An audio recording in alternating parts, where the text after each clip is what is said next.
You might stop breathing 100 times tonight, that it's not just loud snoring.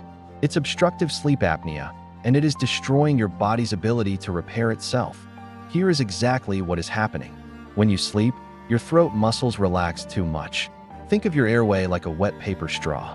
It collapses inward, sealing your lungs off from oxygen completely. Your brain panics and wakes you up to gasp. This stress spikes your blood pressure and doubles your risk of heart failure. Immediate fix. Gravity is the enemy. Stop sleeping on your back. Force side sleeping using a pillow barrier tonight. But the biggest risk factor? Neck size. Men over 17 inches and women over 16 inches are in the danger zone.